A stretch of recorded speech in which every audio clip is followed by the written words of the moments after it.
At the end of the day, the guy, the dean, his name was Dean Summers, he looks at me and he goes, so what do you want to do with yourself? What do you want to do in life? Now, I wanted to be an artist, right? But I was sitting there with my dad. I knew he was gonna. So I knew they wanted me to be a doctor. I said, I want to be a doctor, In fact, I think I want to be an anesthesiologist. I, just kind of was able to pronounce anesthesiologist, and I was like, that's going to impress him. Right. I said, I want to be an anesthesiologist. And this man looked at me and he was like, yeah. What? Less than 1%. Crossed his arms. Yeah. Didn't look like me, obviously,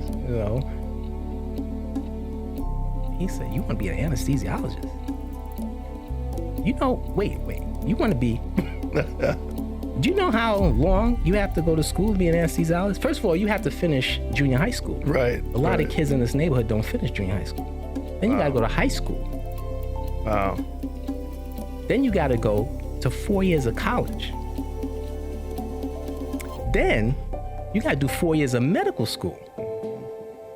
And then after that, you got to do something called a residency. It's going to be at least 4 or 5 years. Now think about that. 14, 15 years old, this old white man just told me, you sure you want to be an anesthesiologist? Right. And he just laid like a ton of bricks on me because he packed on junior high school, college, medical school, and then another 4 or 5 year of a residency. You're like 32. I haven't even lived enough years to even accomplish what he's told me. But here's the thing.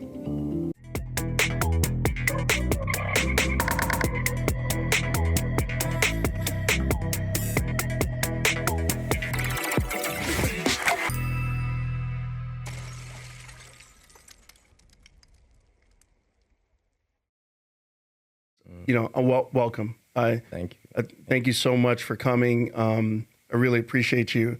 I realize how deficient I am as a human being every time I see what you've done. So before I should let him speak, but before you speak, retired U.S. Navy captain, associate professor of surgery, adjunct faculty at Howard College of Medicine, emerging leader in health and medicine scholar, member of the strategic planning committee for the NAM strategic plan for 2024-2028, thoracic surgeon at Innova Health, CEO, Human Care Technologies, founder and former, this is founder and principal. You have, it's a lot. It's a lot of, this is great.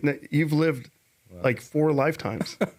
And we'll talk later about your books, and you have a new book coming out, but welcome. Thank you. Thank you so much. Kind introduction, almost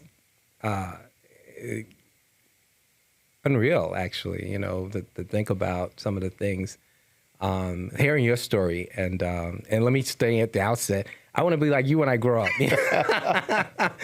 No, I'm serious. Hear your story about having a coach. I've had coaches in my life. I still have coaches in my life. I have a few coaches now. Because I'm trying to do this Ironman. So I have a whole bunch of coaches, but I've had coaches all my life. And, coaches are good because they kind of give you this feedback, and I've always wanted to be a CEO. And I know a long time ago, like, oh, you can't do that. And so to hear your story and to see where you are right now and leading this great organization that I've come to know, Vituity, amazing. And your leadership is absolutely defining and in so many ways very inspiring. So I just want to make sure we level set that. So thank you for the invitation. I appreciate you. So you would you call yourself a disruptor? I think so. Probably not intentionally at first, but looking at the arc of, things I've done. Yeah, absolutely. But maybe not intending to do so initially. Right. It became something that I realized was happening. Right. Right. But, probably after the fact, like, oh, okay. Right. All right. I did something totally different. Like, but see, you're not. We have a long list of accomplishments. But Jordan, you actually told me about one of the list of accomplishments that we didn't put on there. Do you remember his first love? Yeah. I heard we had a conversation. Yeah. and you were telling me you wanted to be a graffiti artist. Yeah, I was a graffiti artist. Yeah. I mean, I didn't know if there was a profession for a graffiti artist, but that was my passion. Yeah. I grew up in New York in the 80s and 90s, running the streets, going on the train. I mean, for those of us that grew up in New York or remember seeing images of New York back then, you saw graffiti that, people were like, oh, it's terrible. But, for those of us that were in that world, it was our way of communicating. And think about it. Like, this is before Twitter, this is before Facebook. Right. I mean, but graffiti art in New York, you could see somebody's iconic work. Yeah. Like, oh, that guy's nice. He's dope. He's amazing. So talented, and then you have it on this moving subway that takes you through all the 5 boroughs, and your work is out there like that. And as you're growing up, you get to know some of these artists, and sometimes you meet them, and we're all aspiring. My group. To be better, and we sort of supported each other, and like, oh, that don't look right, you need to do something different. But what we were doing really was we were creating, we were communicating, we were expressing ourselves, and not everybody liked it, obviously, and a lot of it got taken away. But that art form was one of my very early ways of communicating and expressing myself, and of course. We have similar parental upbringings where they have high expectations for you. And in my case, I have West African immigrant parents. Both now have passed away, unfortunately. But my dad, I remember I brought I was very proud. I got accepted to Art and Design High School in New York City. Big deal. It was a big deal. Yeah. You had to go there. We had to do a live drawing of a live model. We had to do a still. We had to have our portfolio, and I'd worked on it all these months, and I had my stuff, and I had to expand outside of graffiti art. I couldn't just show them graffiti art, so I had to show them real art. I got accepted, man. I got accepted. So I was like, for me, it was like a validation. It wasn't just my boys and the people I grew up with saying, "Oh, that's nice, Hassan." This was an institution. Art and Design High School said, "Yes, we want you." We see something in you. You're an artist. You have potential. I brought it to my dad. He was like, "You're not going to art school. You're not going to make any money as an artist." Right. Well, it kind of worked out. It kind of worked out. It kind of worked out. Yeah. It's interesting though. Like we have similar histories. We were talking earlier. I thought I was going to be a rapper. Like that was my thing. Like I really was. Like and. I'm laughing because you can feel the emotion of the moment. Of course. Like the thing about it is that when you really want something, you can't. You're imagining the outcome. Yeah. And I was like on the stage in my mind. I actually got on the stage a few times. Yeah, right. But it's interesting though that it was art, graffiti, right, which is kind of an extension of hip hop. The culture in New York at that time. For me, that my version was mixtapes, right? There wasn't, Spotify and Apple and all that stuff. Right. And, if you could get your message out, through your music. Yeah. So it's interesting that now here, many years later, we're getting our message out in a different way with a different venue. So that's truly awesome. Yeah. If there's anyone with that video of Moo on stage listening out there, the contact information will be at the end of this. Hey, somebody mute Jordan's mic. Clearly, move the crowd. Yeah. So I think in leadership, I think a lot of these different things. It's interesting. So I write about Toronto. So Toronto, where I'm from, had a graffiti problem. Mm-hmm. And what they were doing was what New York did back in the 80s, which is you just clean it. You just clean it and you paint it down. And they couldn't paint it faster than everybody else is painting it. Yeah. Back to what I was talking about with boxes, right? They were just trying to get better faster than everybody else is getting better so they don't get worse. So the graffiti artists were out there in the middle of the night painting faster than they could even clean it. Yeah. But they took a different approach. They decided to actually treat it as art. Mm-hmm. And so this is something that would have benefited you where they say, okay, you're going to paint this, subway car. So let's go ahead and that's your car. We'll go through a process to make sure that you can, that you have the right to paint it. Right. And now they don't have a graffiti problem. And you walk through the city and you see all these beautiful, amazing artists that probably wouldn't have had a venue. So it's interesting, right? To be disruptive Yeah. You know, instead of just cleaning it off like everybody else, you actually embrace and enhance, you know, the greatness that's out there. Yeah. So you need to tell the audience, because I think we're doing you a disservice here. Now you are a top-notch surgeon. And so can you walk us through the decision making for you to decide to go into the specialty you went into? What made you decide that? That's a great question, because, you know, again, like most folks that do things in life, sometimes you look back and you're like, well, how did I get here? You know, other people think this is like, oh, wow, you're the CEO, they don't see the journey, right? Yes, They don't see yes. the process. Right. And, you know, as an artist, you know there's a process. As someone living life, you know there's a process. Anyone that's successful in life, there's a process. And there's probably, not even probably, absolutely, without question, a whole list of failures. And I like to tell students, you know, when you read something like that, if anybody gives introductions, I say, don't give introductions like that anymore. Just say, he's a surgeon, he's a father, he's a husband. Like, that's it. That's all I want, you know, Right. because when you start reading all that stuff, I almost think sometimes it's like Charlie Brown, the teacher, wah, wah, wah, wah. People are like, it's too much. Like, you can't wrap your head around it sometimes. And what I look at is each one of those successes, you say a success, right? Thoracic surgeon. I think to myself, all right, there's like 50 failures. There's 50 rejection letters that I got. I still have them. I have a suitcase. I have a little briefcase. I put all my failures in it, and it's like busting at the seams. I have another box. Yes. 50 rejection letters for medical school, right? So when you say thoracic surgeon, I don't think, oh, I'm a thoracic surgeon. I'm thinking, wow, those 50 rejection letters. They gave me like tenacity and resilience. So I'll go back even further and in a way kind of like bring to light a little bit of really what this theme is about, this less than 1%, and about your very poignant and powerful story in the beginning of like someone putting you in the box, right? And it goes back to, you know, again, something with my dad. I didn't get accepted to high school. You know, art and design came after my first attempt at applying to high schools. I was in Catholic school from kindergarten to 8th grade. And in New York City, you know, there's a lot of students, and there's really good high schools. And then there were also zone schools, which, you know, are just your neighborhood school. Right. And in my case, my neighborhood school wasn't at the time a really good school. It was known for, like, you know, people not necessarily doing well.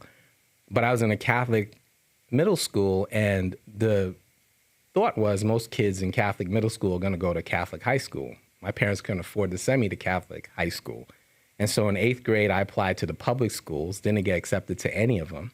And now I was faced with going to my zone school in my neighborhood. And I grew up in like East Flatbush, Brownsville, Canarsie area in Brooklyn. And that school was called Tilden High School.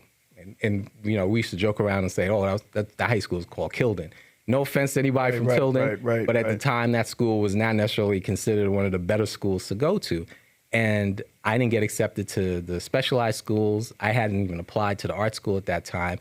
And one of my teachers told me, you know, why don't you transfer out of middle school and go to a public middle school and then apply to the schools again? Now you have another opportunity. Right. You know, now you're entering as a 9th grader, you'll be going in as a 10th grader. And I said, oh, okay. So I did that. So denied my parents the opportunity to see me graduate from this school they had spent all this money sending me to from kindergarten all the way to 8th grade. So I go to public school, culture shock. It was completely different for me, all right, to go from one environment of a parochial school to a public school. But it did give me this opportunity to sort of reapply. And while I was there, they were trying to figure out what to do with me for a math class. I was in a higher math level when I was in my other grade in my parochial school. And I come to the public school, and it's sort of like they didn't know what to do with me. Right. So I had to have this meeting with the dean. And the dean and I having this meeting, and my dad is there. And, you know, he's going through this. It's like a conundrum. They're like, well, you know, we're on, you know, you're doing 9th grade math, but you're in 8th grade. We don't know what to do with you, you know. And in my mind, you know, foolishly, I'm a 14, 15-year-old kid. I don't remember. I'm like, oh, I'll just take it over. It'll just be easy, right? Not thinking I should be thinking, no, they should make an accommodation. So anyway, at the end of the day, the guy, the dean, his name was Dean Summers, he looks at me and he goes, So what do you want to do with yourself? What do you want to do in life? Now, I wanted to be an artist, right? But I was sitting there with my dad. I knew he was going to. So I knew they wanted me to be a doctor. I said, I want to be a doctor, And in fact, I think I want to be an anesthesiologist. I, just kind of was able to pronounce anesthesiologist. And I was like, that's going to impress him. Right. I said, I want to be an anesthesiologist. And this man looked at me, he was like, yeah. What? Less than 1%. He crossed his arms. Yeah. Didn't look like me, obviously, He said, you want to be an anesthesiologist? Wait. You want to be... Do you know how long you have to go to school to be an anesthesiologist? First of all, you have to finish junior high school. Right. A lot of kids in this neighborhood don't finish junior high school. Then you got to go to high school. Wow. Then you got to go to 4 years of college. Then you got to do 4 years of medical school. Mm-hmm. And then after that, you got to do something called a residency. It's going to be at least 4 or 5 years. Now think about that. 14, 15 years old, this old white man just told me, you sure you want to be an anesthesiologist? Right. And he just laid like a ton of bricks on me because he packed on junior high school, college, medical school, and then another 4 or 5 year of a residency. You're like 32. I haven't even lived enough years to even accomplish what he's told me. But here's the thing. He said, you sure that's what you want to do? And my dad was there and I was there and I'm looking. And I said, yeah, I'm sure. And up until that point, actually, nobody ever told me what it would take to become an anesthesiologist. Right. Now, I'm sure he wasn't being encouraging. Right. In fact, he was doing exactly the opposite. He was being discouraging. He was putting me in my box. You sure that's what you want to do? Kids in this neighborhood don't even graduate from junior high school. And you talking about going to medical school? Wow. But up until that point, I didn't know what it took. Right. And so sometimes in life, like someone telling you can't do something, it emboldens you. It lights a fire in you. And I think that's what happened because it lit a fire in me because I said, oh, I got the blueprint now. Now I know what it is. I didn't know. If someone had stopped me before that meeting and said, what is it going to take for you to be a doctor? I would have had no clue. But he told me what it was. He basically mapped it out. He wasn't being encouraging, but that's what happened. Now, fast forward when I was in medical school and I, got in finally after all those rejections, everyone was like, just be a family practice doctor, because we need a lot of African-American family practice doctors. And I had the good fortune of meeting an African-American cardiothoracic surgeon who I approached and just was interested in what he did. And he said, why don't you come watch what I do? And you fell in love with it. And I said, oh, sure. And I was a second-year medical student, and he took me to his OR, put me behind the curtain, man, and he opened up the chest. His name is Dr. McPherson. Still in touch with him to this day. Wow. He put me behind the anesthesia curtain, and he opened up the chest with the saw. And this is before, I've seen a patient, because in your first 2 years of medical school, when I went there, it was just books. You didn't see a patient. Don't let you touch anybody. Right. And I'm watching this, real time. And then the heart stops. And I'm thinking to myself, oh my gosh, this man just killed a patient. The heart stopped. I have no idea. And everyone's calm and, he's doing whatever he's doing. And he taps the heart at the end and the heart started to beat again. I was like, that's the coolest thing I ever saw in my life. I want to do that when I grow up. And I had him as a guide. He was someone who took an interest in me taking an interest in what he did and helped me, guide and navigate through that those next couple years of medical school. And then, when I got into residency and that's really where the fire came from. That's so interesting. You talk about lots of things in there. You talk about a lot, and I think the less than 1% kind of mindset came out when somebody told you couldn't do it. Yeah. I think that's the same thing that happened to me because I was like career ambiguous until, that moment.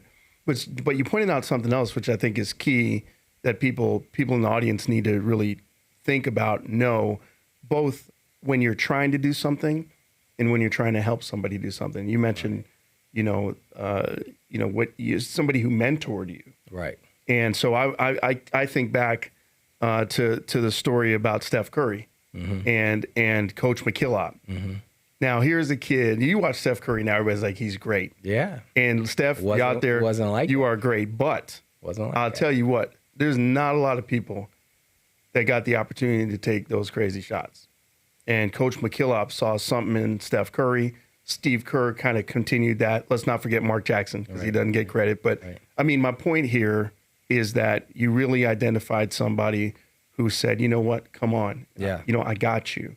And I think that's really, really, it's an undervalued, until you hear the story, it's an undervalued part of it. We all in our minds think we're self-made somehow. Yeah. No, but that's great. I know that's far from the truth. I am definitely not a self-made person. It has been the work, the collective effort of a myriad of people, both good and bad, actually. Right. Some bad experiences have helped, me tremendously. That was one of many. But of course, I've also had the benefit of just meeting individuals that just took an interest in me, and wanted me to be successful, or saw something in me or some potential. And even an 8th grade teacher who gave me that really good advice. He said, "Listen, transfer out." That was good advice at that time, because my whole life trajectory changed, and I have so many inflection points I can think of like, wow, I just happened to meet the right person at the right time. And it was because of their instruction, their guidance, their advice, their counsel, their wisdom, imparting a piece of, a nugget of information that just made a big difference in my life. And I've been so grateful and fortunate to have that. You haven't, when you walked in today, I mean, I'm not fanboying or anything, but when you walked in today, you have an aura. Oh. You have an aura. You have a positivity. I saw it when I was on stage when you came, and we had the pleasure of having you at our symposia.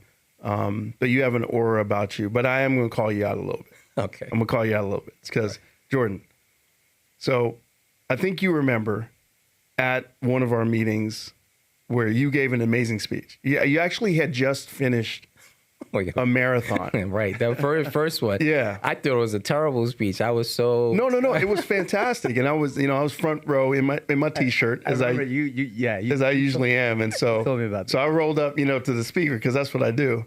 And one thing I love about the way you speak, even now I can hear it. So I'm a rapper. Like I'm trying to get it out. Like I want it all out in as quick as possible. And what you do is you do speak fast sometimes, but at times you slow down. You let the audience really digest what you said. Yeah. And I thought that was a brilliant tactic. It really made the audience. You talked about some heavy stuff that, we should at some point talk about here. But anyway, so I rolled up. So Jordan, I rolled up, and I said, hey, I loved your speech. It was amazing. It's inspiring. And you kind of looked at me, because you're very good with everybody. And you sort of said, no, thank you. I appreciate it, right? And I walked off, and then somebody came up to him and said, "Hey, you ought to meet our CEO." and he was looking. He's like, "Well, where is he?" But it's interesting that in many ways we get brainwashed. The world gets brainwashed. These boxes that are created, we think that they are just, that guy's a bigot or that guy's a bad person. But the truth is that even when you're an amazing person, you start to see those boxes, and they're built by society, right? And here it is, you are, I think that the level of positivity that you bring, all those things that, listen, I've met a lot of thoracic surgeons, and they ain't like you, right? So I get that all the time. Yeah. Like, are you sure you're thoracic? Are you sure? You don't act like the rest of them. Let me see your board score. You know what I mean? But no. I really appreciate that. That just the optimism and the hope that you bring in all your different messaging, all your different speeches, but most of all in your journey. It's fantastic. So I want to ask you about this AI thing, because I'm sitting there looking, and I'm sure people that watch the Sizzle Reel, and Jordan, when we were doing our research, although we knew him so well, so it's graffiti. Okay, it's graffiti. It's medicine. That's medicine. I like to see hearts stop beating and start beating. That's what, right? Although we probably shouldn't let the medical board hear this. Because, and then AI. Yeah, where'd that come from, right? Yeah. Yeah, tell us more about that. Yeah, that's a really good question. Again, can't take credit for it entirely. It is a consequence of, I think my curiosity, my innate interest always in the future. Like I've always been interested in the future. As a little kid, I'm like, drawing things about the future. My graffiti art style, if I had to give it a genre, would be like futuristic. I was always like kind of thinking like, what is it going to look like, 10, 20 years from now? Even though that's amazing. I was in the 80s. I wrote a book that I republished like a long time ago. I was in middle school when I wrote this book. It was this young author's thing. I called it Star Patrol. And it was about this crime fighter. He's flying in a ship, and I did the artwork for it. And and I said the year was 2020. This was 1980 and 1984. I'm writing about 2020. You didn't write about this pandemic that was going to hit us, did you? No. So think about it. I'm writing about this. So that's kind of where my mind was always at. So think about that. I was always thinking about like what was life going to be like in the future. So just that's my underlying foundation. So where did this AI thing come? And again, it was a meeting of, key people at critical times in my career. So yes, I do cardiac surgery. Now, cardiac surgery, as you know, very, very detail oriented, very technical. I believe we're the best surgeons on the planet. My ego come out every once in a while, but what struck me about cardiac surgery was the margin of error is so small. Unlike, some other specialties where, you could kind of get away with stuff and patients will still be okay. That's not really the case in cardiac surgery. And then that was at one point very interesting to me. Right. But also made it very challenging, but also very exciting at the same time. It's like you knew you had to be really good. You had, and my mentors, the folks that trained me, they were those guys and gals. I had the fortune of just having brilliant surgeons teach me my craft. And all the while, what cardiac surgeons do is look at our data. And thinking about this is, you think about the Society of Thoracic Surgeons database, right? And this is something that's been in existence since the late 80s and the 90s. Cardiac surgeons were voluntarily saying, all right, these are my results. Right. When I do a cabbage, when I do a valve, when I do whatever the procedure is, these are my results, and reporting it into this database. Now, we were doing this way before anybody else was doing it. Partly because I think we're just perfectionists by nature. And some of it was like, let me measure how I'm doing with everyone else. Well, over time, what happened is you would see the top performers do really well for their outcomes, and we exchange information. Well, what were you doing? Well, we give less blood. We give antibiotics before the surgery. Right. We extubate the patients right after surgery. We don't keep them intubated for, an extended period of time. So all these little things were tweaks that were being made, and sharing this information made everyone in cardiac surgery better. The data. All right. That was just my principle. That's my training. So then I meet somebody who happened to be a professor in critical care and anesthesia, who also was really good at computer science. And he tells me, hey, there's going to be a board specialty in clinical informatics. This was years ago. This was like 2015, 2016. I said, clinical informatics, what's that? He said, it's a brand new subspecialty. I'm like, whoa, tell me about it. What is it all about? He said, well, it's taking leadership, it's taking administration, it's taking clinical medicine, and it's taking a little bit of computer science and putting it all together. And, we're looking at data to help doctors, get their, do better, get better outcomes, measure their effectiveness of how they're taking care of patients. And I'm scratching my head and I'm thinking to myself, they're going to make a specialty out of that? That's cardiac surgery. Right. They already have it. They already have it. We are leaders in the operating room. I mean, you have to manage anesthesia, the perfusionist behind you, everyone in the circulating, the patient. You know, you have to be a leader. You have to be an administrator because you're orchestrating this entire conduct of surgery. We have to look at our data and our outcomes because we're being measured, you know, to see how we're doing. And I'm like, okay, this is a new specialty. And so he said, yeah, and there's a clinical pathway. And have you done any work in informatics and computer science? I said, oh, yeah, I did. I wrote a thesis on the military healthcare records at that point. And I'd been working in the military on our electronic health record because we were actually considering at one point building a brand new one. So I had filled all these criteria for this new specialty. And I'm like, okay, cool. I'm gonna go after this and pursue it.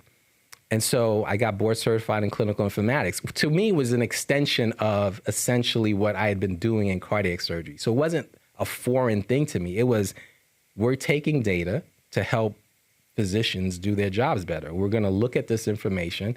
We're going to measure our outcomes, and we're going to apply technology. We're going to apply data, and we're going to create a better circumstance so that, you know, doctors can be more effective. And I was like, yeah, this is cardiac surgery all day long in my mind. So you would think it's not really anything new at that point. Not in your mind. No, intuitively, I'm like, this is what cardiac surgeons do. And again, that's why I started the story by saying I was always thinking about the future. Because in my mind, I always knew cardiac surgery was going to evolve just like all the other sciences. In fact, it had, right? Cardiac surgery is a relatively new kind of discipline if you think about it. But think about what we've been able to do in less than 100 years. It was in the 1950s that bypass was created. Right. The ability to be able to stop the heart and operate on it. So anyway, technology, data, all of that stuff was just always of interest to me, and the future and thinking about the future. I get bored in clinical informatics, and because I have a very unique career in the military that just exposed me to different opportunities, different duty assignments, I get to go to the National Defense University as command surgeon. And while I'm there, I meet General Colin Powell, another one of these kind of serendipitous type of, meeting Colin Powell is not serendipitous. That's like a dream come true. It was like a dream come true. I was at the right place at the right time. Yeah. Actually volunteering for a dedication ceremony that was being, held for him. Amazing. That's because amazing. They were dedicating the library to him at National War College, his alma mater, one of the colleges on the campus. And I volunteered to be the doc because they said they wanted the doc there in case there were any, issues. And I had my backpack with my defibrillator and all my meds and carried my book bag and walking around. And it was an amazing event. I mean, General Powell, the late great General Powell, he is one of the most famous contemporary alumni of that institution. Right. Very revered. And this event had every dignitary you can think of that was there and lauding him and praising him, rightfully so. And at the end of the evening, I was still there, and he was just there with his family, and he was by himself for the first time. And I go up to him, and I'm like, oh my gosh, he's General Powell. And I greet him, and he's so magnanimous and so gracious. And he was one of those leaders, and you've met leaders like that. You're like that, where you feel like you're in the presence of this great person, and they make you feel like you're important. Like you're the most important thing. You're thinking to yourself, oh my gosh, and he's like, oh, I'm interested in what you're doing. What are you doing here? I'm like, I'm the doctor here. And, oh, really? Oh, thank you. Generally grateful that I was here, And then asked me, like most military leaders do, what are you going to do next? I said, well, I'm going to go to the Eisenhower School, which is one of the other colleges where they sent, usually the doctors and nurses, not the non-real war fighters. Right. The real war fighters go to the war college. And he said, no, you need to go to the war college, I said, well, sir, I don't think they'll let the doctor do that. He said, well, you tell them I told you that. Said, all right, roger that, sir. And so next day, I went and told my supervisors, and next thing I know, the dean is allowing me to go to the war. Now, that was consequential because I was the only doc in my class at the time for the class of 2018 at National War College. And why was that consequential to me? Because now, think about it. I have this informatics background. I'm naturally curious. I'm thinking about the future. And now I'm in an environment which is a bit foreign to me. National security is not my, it's not my specialty. not my domain, not my, my area of expertise, but I'm learning from true experts. And I'm surrounded by people in the Intel community who are talking about artificial intelligence and talking about analytics and talking about data. And again, I'm thinking this is just the next iteration of what's to come, taking a vast amount of information. And now we have so much information because everything's digitized. And they had a curriculum where you could do an independent study and independent research, so long as you had appropriate mentors and resources. And I'm meeting people that are AI experts, not AI experts in healthcare, but AI experts in Intel, in cyber. Wow. And think about that. It's a whole different level. It's a whole nother world. It's a whole nother level, but it's the same thing fundamentally, taking a vast amount of information, whether it be video surveillance, whether it be like troves of data, whether it be message, whether it be like facial chat stuff on the internet, Wow. and analyzing it so they can glean patterns and get insight from that. And I'm like, oh my gosh, this is healthcare. This is healthcare. We have all of this data. We can't process it all. I mean, we've been sitting here for a few minutes now. Think about all the papers that have come out, all of the journals that have like put out something new that probably has impact in some way on your practice. You have no idea. You'll never know about it because you can't keep up with all of that information. But you think about the computing power, the processing power, the algorithms. And again, this was in 2018. Thinking about all that in my mind, I'm like, oh my gosh, this is absolutely applicable to healthcare. And it's going to make a big difference. And I'm thinking about the future. And I get them to give me the opportunity to do a thesis on artificial intelligence in military medicine. That document becomes, my work for the year plus. I mean, I'm working on this thing all the time. And the good thing about those strategy documents is they become available to our leadership. So the very year I graduate in 2018, the Department of Defense establishes the Joint Artificial Intelligence Center as the organization to leverage artificial intelligence across the department. And at the same time, if you remember, both presidential administrations at that point had basically required that all the agencies have artificial intelligence as an initiative within the departments. So it was the right place at the right time. And a year after that organization gets established, they do an analysis and say, the Department of Defense, the Joint Artificial Intelligence Center, needs to have a portfolio for warfighter health that leverages artificial intelligence. Someone reads my thesis, they're like, this guy Tetteh, he's a clinician, he knows about artificial intelligence, at least enough to write about it, and he's had this opportunity to sort of do this really critical educational immersion, if you will, in the national security context. And I looked at it quite frankly like that. My coming to artificial intelligence was from a national security context.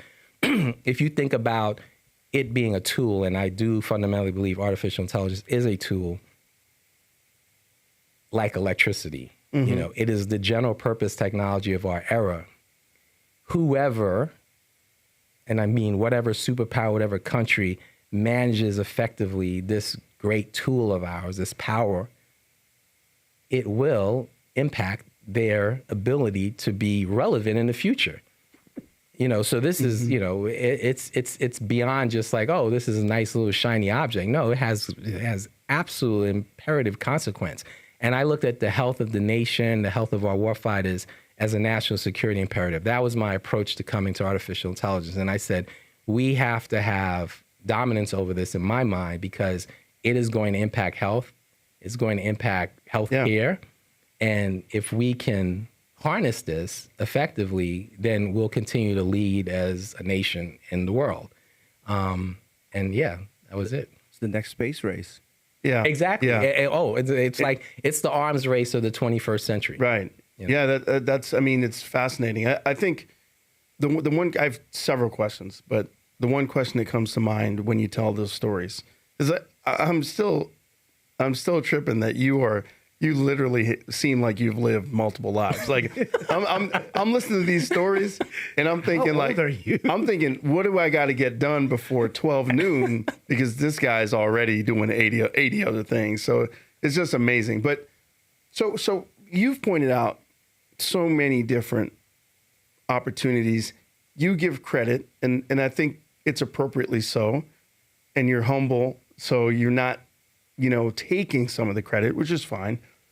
But what do you think your superpower is? And so one of the things I like to talk about with people is when it comes to leadership, I think we always try to focus on our weaknesses. You always hear, and what do they call them? Jordan, what is it? What do we call them in our partnership? Opportunities for improvement. I think, I just don't even like that term. Yeah. And I think that, if you look at leadership, is really leading from your strengths, right? I mean, of course, you have to, there are certain things you just can't do. So you can't really, you have to get some of the weaknesses out. But superpowers are I mean, obviously you can tell from behind me that I'm obsessed with superheroes. So what would you say? I mean, to be able to go from graffiti to medicine to AI to defend to walking up to Colin Powell and saying, hey, what do you think your superpower is? Yeah, I'm gonna answer it in two ways, because I'm looking at your superheroes there, and I can't help but chuckle because I forget which iteration of DC it was of the movies, but I remember Flash was sitting with Batman, and Flash, of course, got his superpowers like I got speed, right? And they were talking about some of the other Superman or whatever. And, Flash being this young sort of new entrant into this whole world. He's like, so what do you do? What's your superpower? Remember this? Right. I remember that. And he said, I'm rich. He said, I'm rich. And I was like, I want that superpower. I was like, that's a pretty good superpower. He's like, I'm rich. I was like, okay. And so, I was like, that's a pretty good answer. So the way I would answer the question is, am I rich? I'm rich in experience, and the experiences have given me my superpower. And I would say, wait. Yeah, we got it. No, hold on. These mics can't drop. No, it's all. They're on. But they're on. That was. Can you say that again? I'm sorry to cut you off. Not like Batman where I'm rich. I'm rich in experience, and my experiences have given me my superpower. Now I have something that I've put, in context for that. So it would be a little maybe, cheating, I think, to give the answer to say my experiences and my superpower, because everyone has experiences. But I've had the great benefit, I think, through my military, through curiosity, through circumstance, through serendipity, through divine intervention, whatever you want to call it, unique experiences. So you lived all these lives. I feel like I've lived lives because I've had these experiences. But these experiences have given me what I call heart.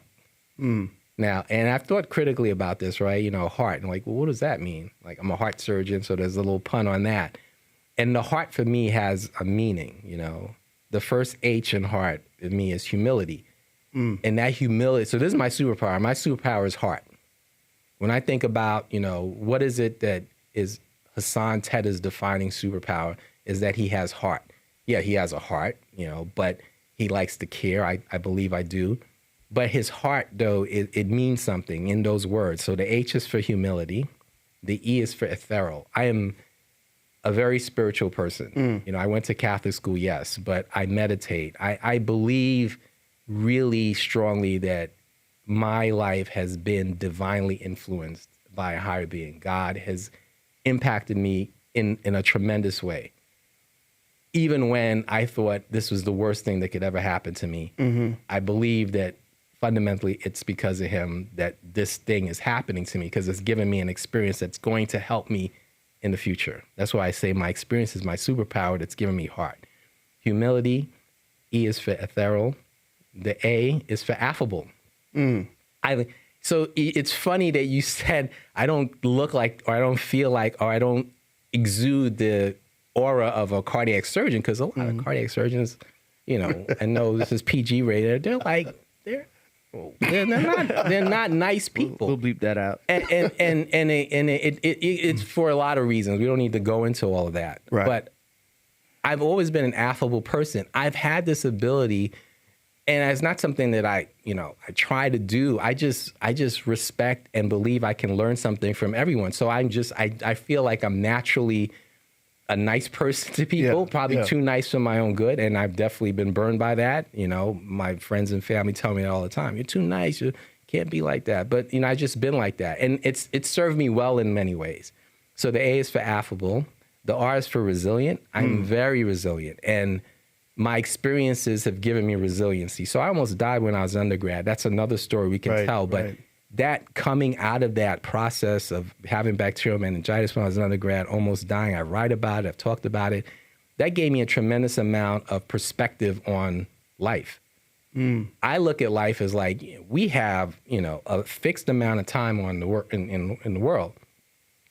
And every day is your opportunity to do what you're supposed to be doing on the planet, right? Right. And because between me almost dying, between the work I do in transplant, between I know this very razor thin balance between life and death and cardiac surgery, that no one has tomorrow promised. So don't waste any time, you know, make the most of your time.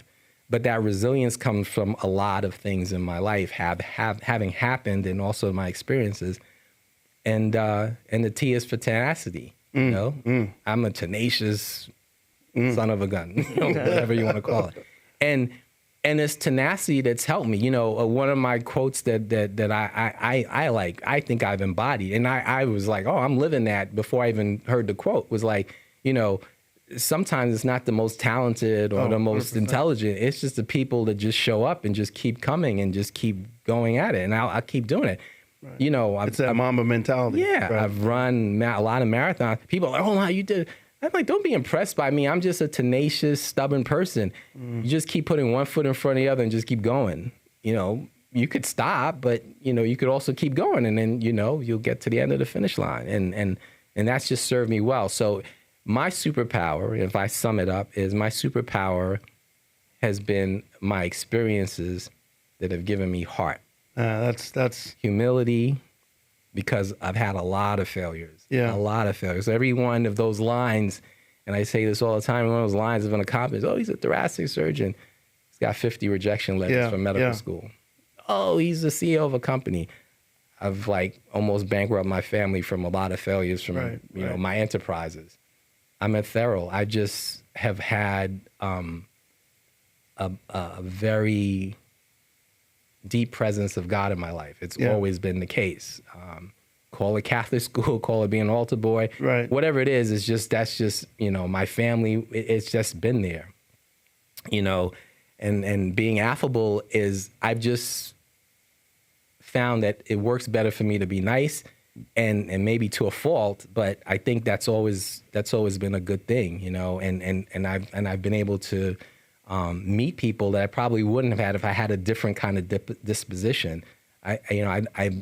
I've always disdained people that are arrogant, because to me, arrogance is almost like a sign of insecurity in my mind. It's like, and a lot of my colleagues, you know, that I respect, they kind of walk around with this, like, you know who I am? I'm like, it's that I'm great, you're not. Yeah, no one is greater than anybody else. Right. You talk. This question is so important, because I believe everyone has a superpower. Absolutely. And you can learn something from anybody in the world.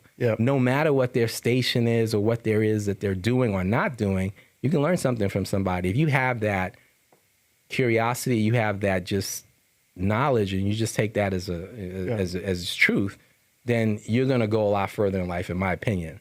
You know, so that A is the affable, the R is for resilience. I've been through, grew up in Brooklyn in the 80s and 90s. So all that graffiti stuff is cool, but we have to also dodge a lot of like, you know, a lot of obstacles to just get back home safely without getting like beat up. Back in the day, Crooklyn. Yeah, right, Crooklyn, right? And then just being tenacious, man. I mean, you know, I grew up in Brooklyn, so you had to be tenacious. You had to, you know, be kind of like, I was like this undercover nerd, you know, like I had to like have this face and be hard or perceived to be hard, so I don't get beat up and knocked out or something.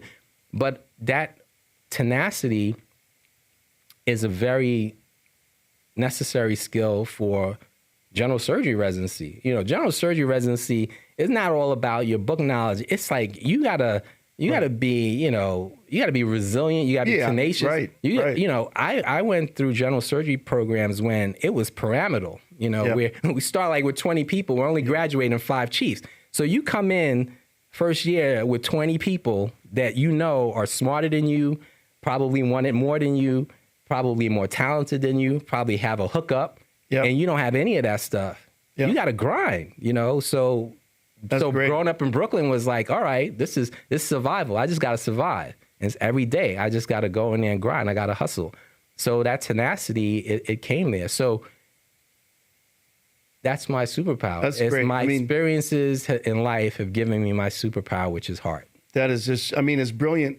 It's not just brilliant in that the fact that obviously you thought about this, right? You didn't think this up right now, but I think that the fact that were introspective enough to think about that even before we met, right? Yeah, you're thinking about what's my, what can I bring to the world? So so you have 2 kids? 2, yeah. You have a boy and a girl? I have a boy and a girl. Boys. My son, Edmund, he's just turned 20. Okay. He's going to be a sophomore at Wake Forest. Okay. Typical teenager. Yeah. I think we have similar because my son's 21. Same. And my daughter just turned 18, and we just dropped her off for college, so she's going to start her freshman year. My baby girl's going away. It was very sad. To see her off. Sad and proud at the same time. Yeah, 100%. I tried to. We just dropped off my son on Saturday. Yeah. To Ole Miss. Yeah. First year. Yeah. And, so it's like, people are like, oh, my friends, are you going to cry? And I'm like, oh, there were definitely tears. There's no question about that. On both sides. But I'm also looking at this like, listen, if you're a parent, your goal in life, I think, that we have different goals, I'm sure, as parents, but your ultimate goal is to raise independent, healthy, happy children. So this is listen. This is not a sad time, I don't think. Do you want them to stay at home for the rest of their lives? So I'm Probably telling not. you guys are both super strong. I am so weak. I dropped off both those kids at different times. My son is a junior. My daughter just went. She's first year. Man, I bawled like a baby. Yeah. It's funny. So my wife and I, we took care of we never took our kids to daycare. Okay. And I remember he was like about 8 months, and the hospital, we're both in residency, the hospital had a daycare. And so I would, so we'd figure out the schedules. And so there was a couple of days where I had to take him to daycare.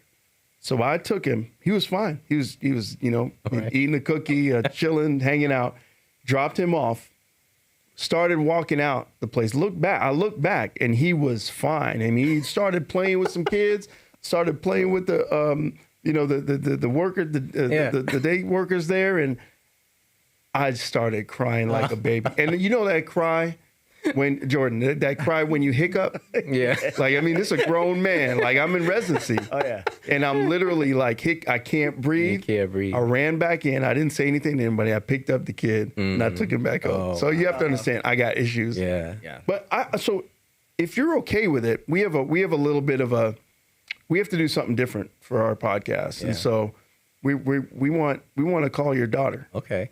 Now she's in the middle of orientation. We'll see if she picks up. She's a rule follower. Okay. So she might not pick up, but we could call her. Okay. Let's see if we can. Jordan, can we? Yeah. Let's set this up and see. She might want to put your headphones for. Okay. I'll. Well, he'll have it on the phone, won't he? No, he won't. Okay. So I won't hear. So I put my headphones. Or just you can put one ear up. Do like the. See. Yeah. Like the. Yeah. She might not pick up. You can hear that, right? Yeah. Mm-hmm.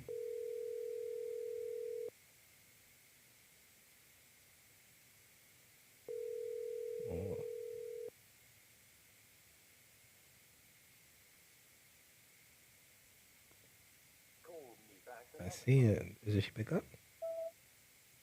I think we got voicemail. Yeah. Oh, we did? I can't hear anything. Yeah. I think we got voicemail. Right. Yeah, she's a rule follower. She's a real file. She's in the middle of that. I could call my wife. Okay, yeah, let's do that. Let's pick go. up.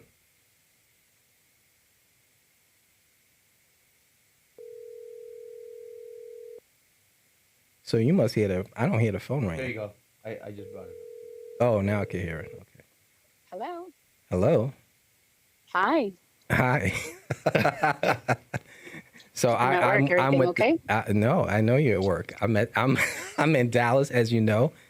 I'm here. Mm-hmm. I'm here in my interview with the CEO of Vituity, and yeah, we got you on the line. We have you. You're part of our podcast. So now you're part of the podcast.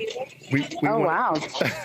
So we apologize. I don't know if he's going to get in trouble after this. Well, I tried to call Ella. I tried to call Ella, but I told him, I said she's a rule follower, so she's in some session right now. She's not going to answer the phone like her dad and step out and be rude.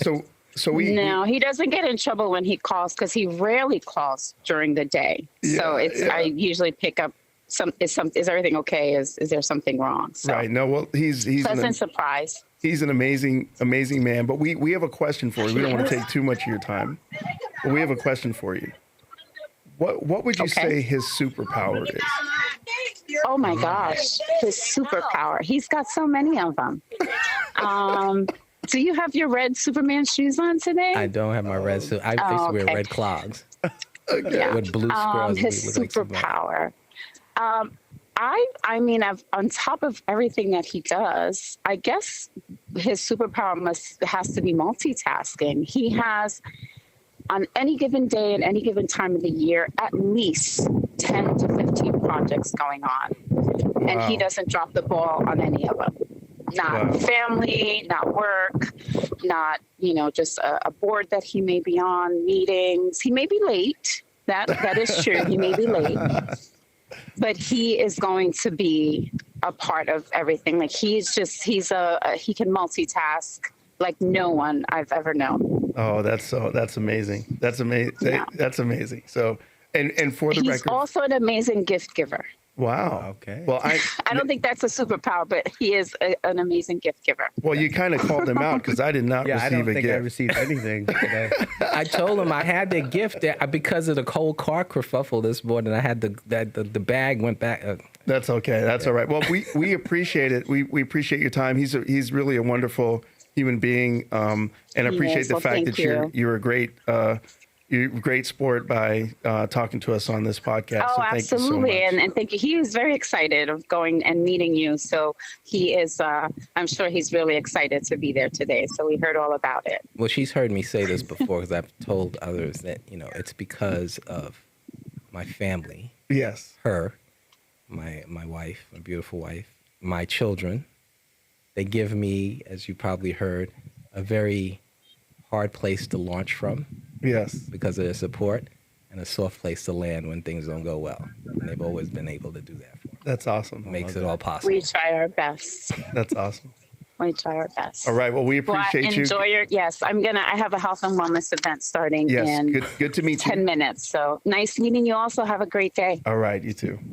All right. Bye, babe. Talk to you later. Bye. That's awesome.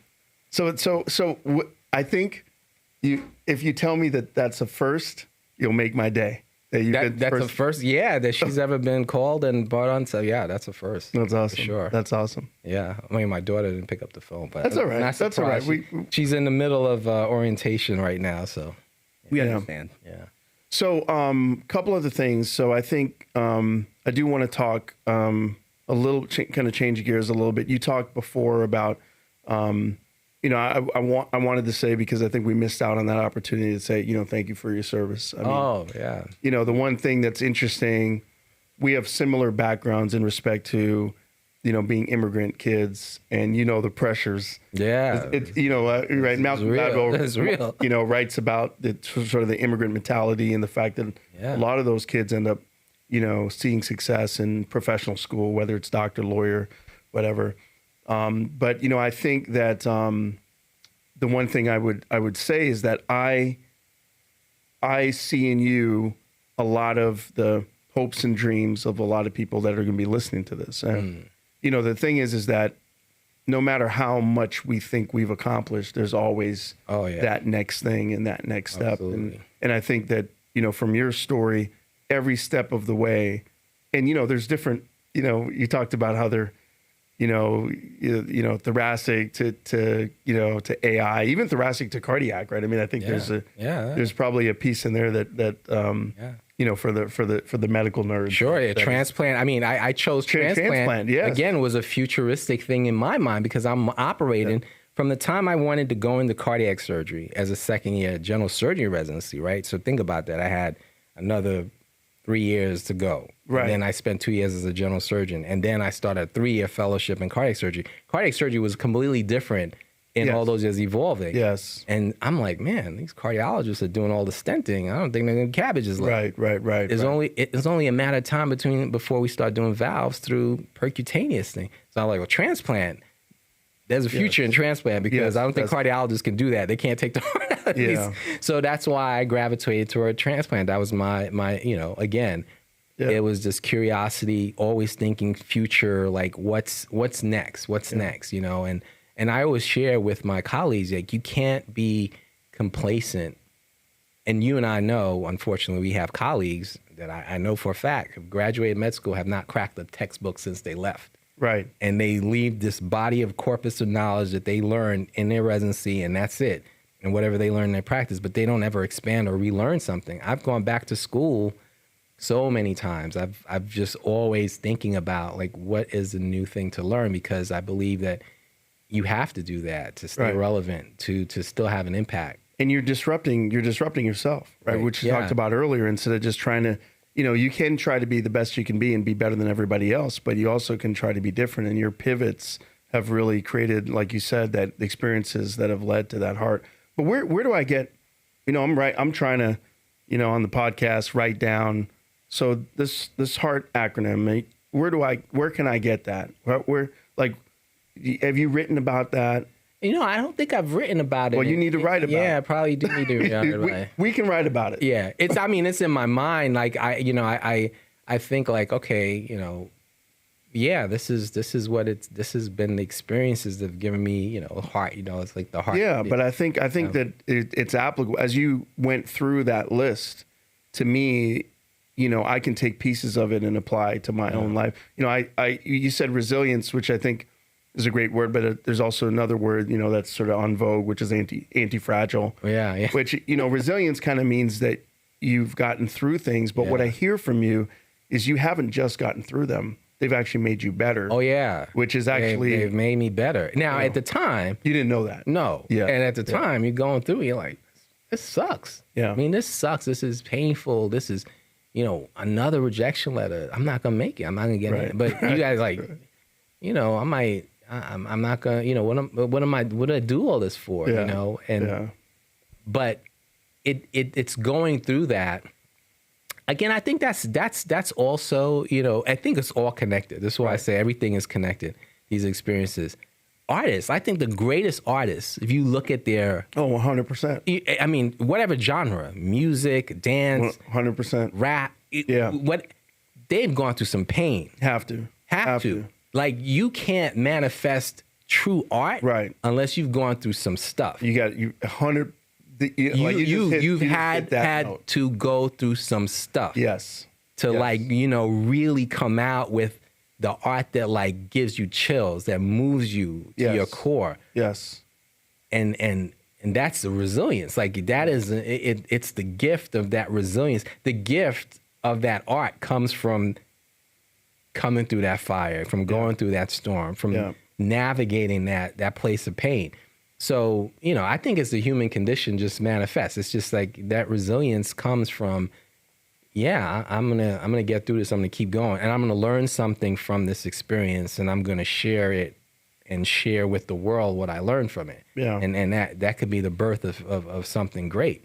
That's awesome. Yeah. So you do have something to share with the world, Jordan. Yeah. Why don't you put up our? You have a book that's coming out. Right. Yeah. And I want you to talk about it a little bit, because I think, again, it's as unique as your experiences. You've really put that into the book. So this book is called Smarter Healthcare with AI: Harnessing Military Medicine to Revolutionize Healthcare for Everyone Everywhere. Now, it sounds like a mouthful. But the key tenet of this book and the premise of it is Smarter Healthcare with AI is really the amalgamation of really how did I come to know about AI and experience implementing AI at an enterprise level at scale. And at the time that I was doing it, again, it was one of these things where I didn't realize what we were doing. When I mean we, I mean our team at the Pentagon, at the Joint Artificial Intelligence Center, didn't realize where we were at. I mean, sitting at the pinnacle of a historic inflection point.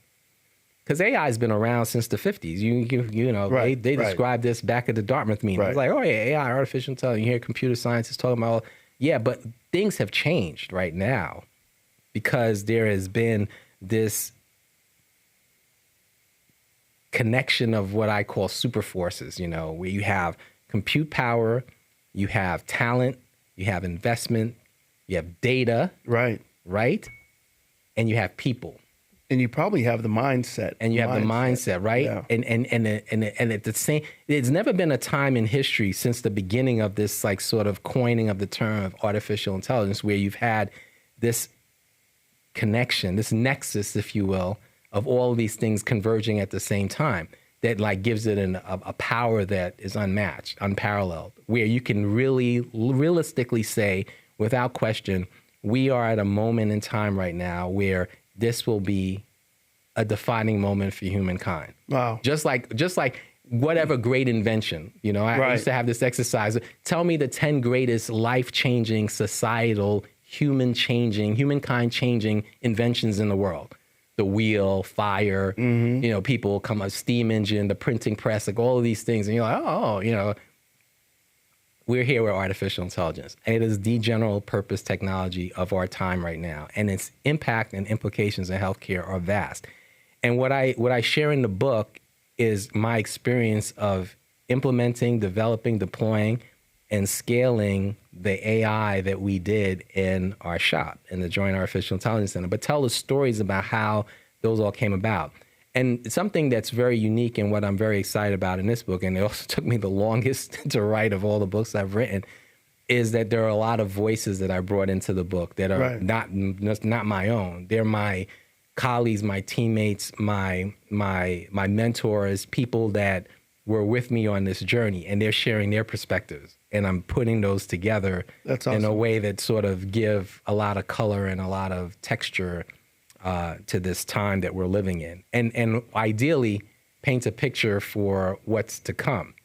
And so my message is a lot of people have, you know, an opinion, strong opinions about AI. Oh, it's Right. terrible. Don't take away my job. gonna take away that was going to be my question, yeah. It's going to take away my job. It's not ethical. It's not this. It's not that. You know, and every great invention, this is where you know you've run to something. You know it's going to be disruptive, right? Right. Because you have such strong emotion about it. If it was something that was like going to be like one of these fly-by-night things, oh, whatever, that's a fad, we wouldn't be having this much vitriol and this much enthusiasm all in the same conversation. Right. You know, Right.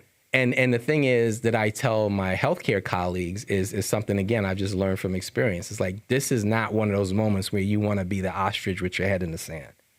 This is, you will become irrelevant. Don't be worried about AI taking your job as a physician, a nurse, a health practitioner, a nutritionist, dietitian, whatever it is. You should be worried about the person that's using AI, that's a physician, that's a nurse, Right. that's a dietitian, that's a physical therapist, that's a radiologist, whatever it is, whatever discipline, whatever domain, whatever sector, taking your job. Because if you're not using it, it's like, well, I'm not going to use electricity.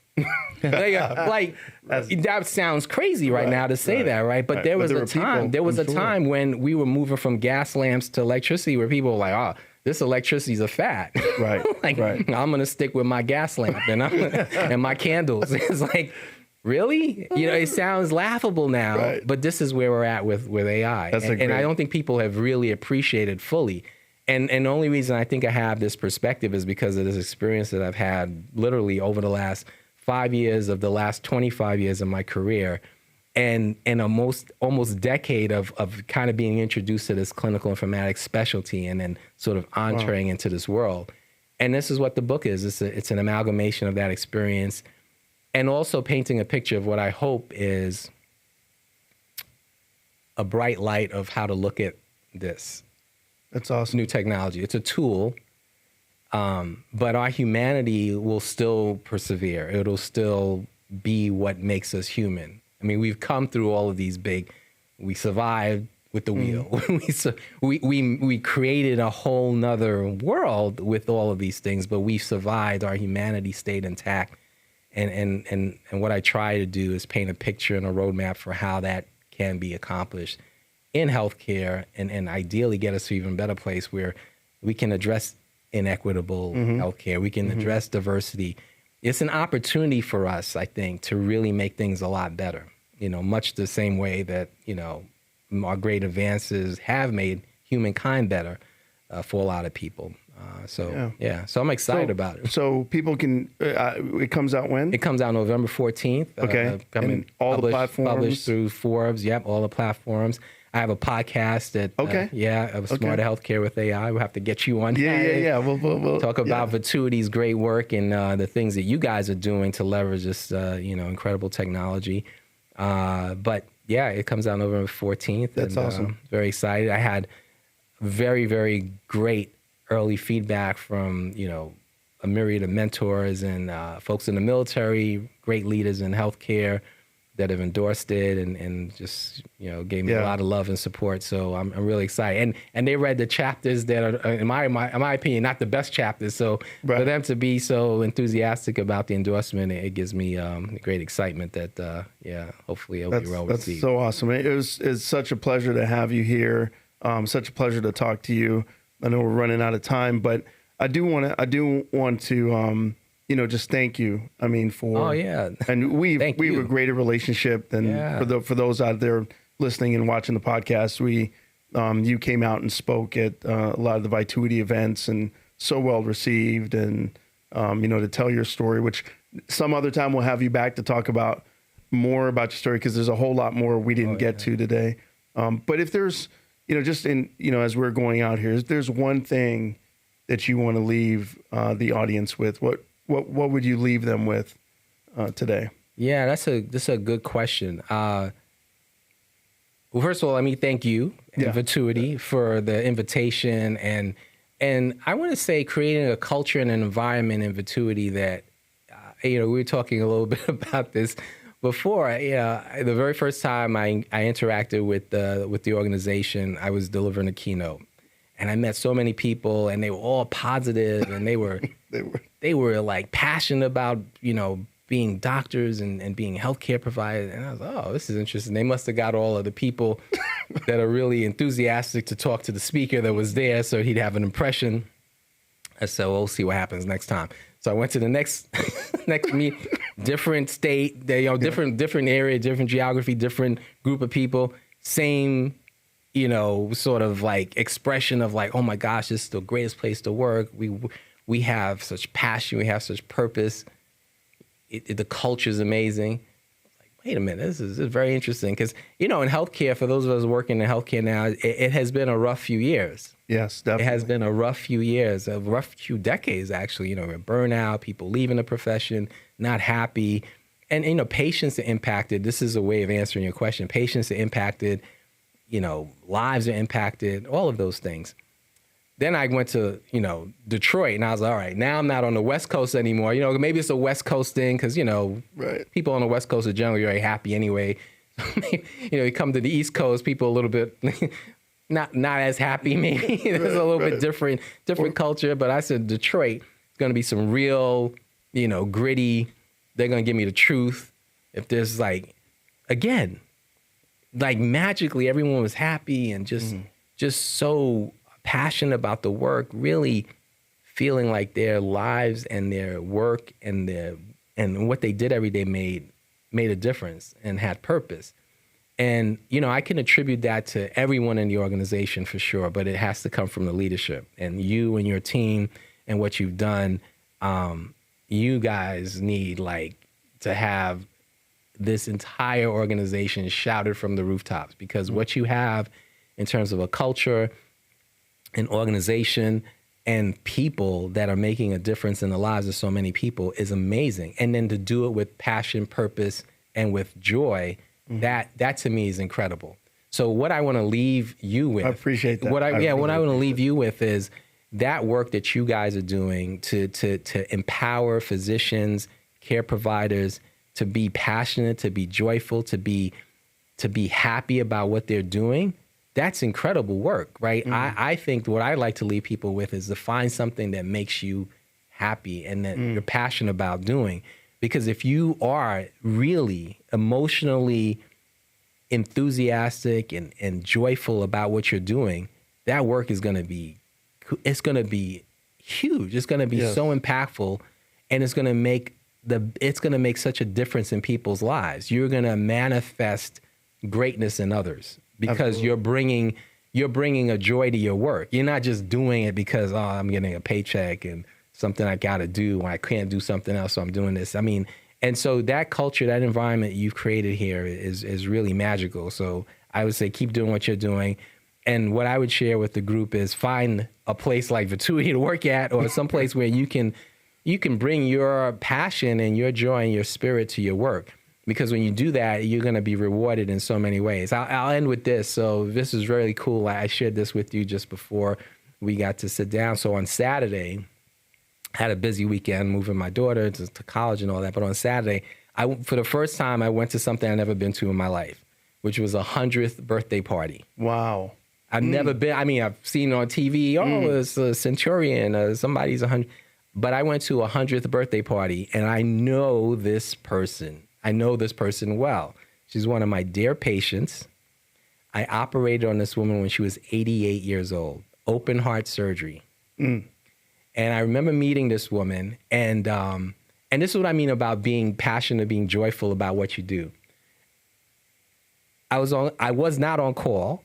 It was a Friday afternoon. I was working at the military hospital at the time, and it was like 4 or 5 o'clock. Friday. Cleared out. Everyone's off for the weekend. Cardiologist calls me up. Couldn't get in touch with my partner who was on call. Says, "Hey, there's a patient. We just saw her. We've been following her for a few years.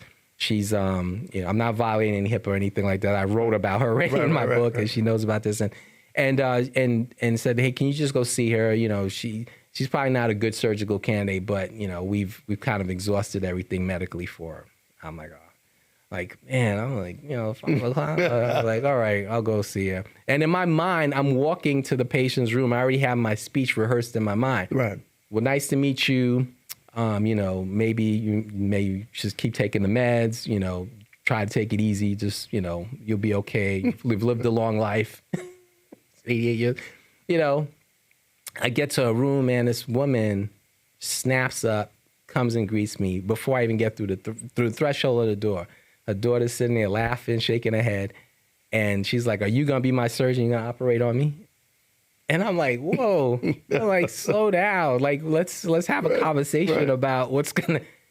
And my point is, I love surgery. Like, I just really enjoy doing surgery.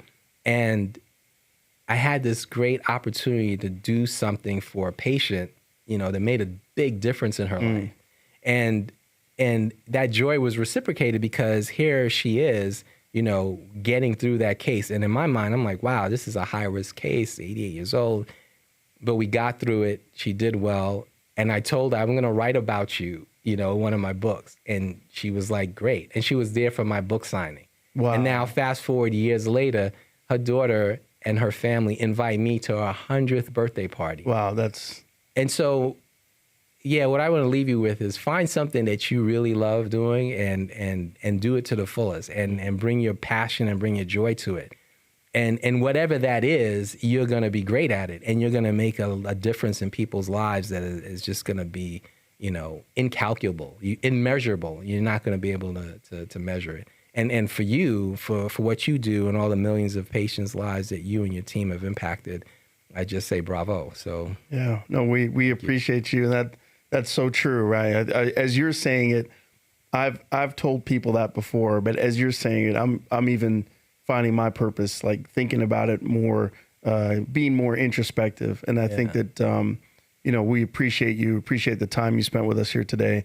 Appreciate the work that you're doing. I'm sure we're going to do more work together. All right. So you can't go anywhere. Right. Yeah. One more time, let the listeners know where they can get more information about you. Sure. About your podcast. Have a website, drtetteh.com. The book, Forbes Books. If you just go ForbesBooks.com, the podcast is there. The book information will be there. November 14th, it'll be released. And yeah, I think it'll be a great read. It's absolutely written for the novice in AI, the guru in AI, the person who's agnostic of AI.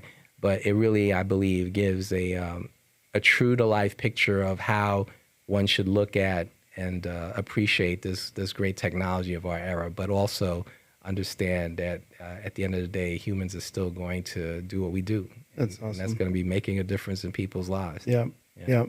So for the audience, hashtag less than 1%, right? Appreciate your time. Appreciate you spending the time to watch and or listen. And we'll sign out for now. See you soon. Thank you all. All right. Thank you. Take us off.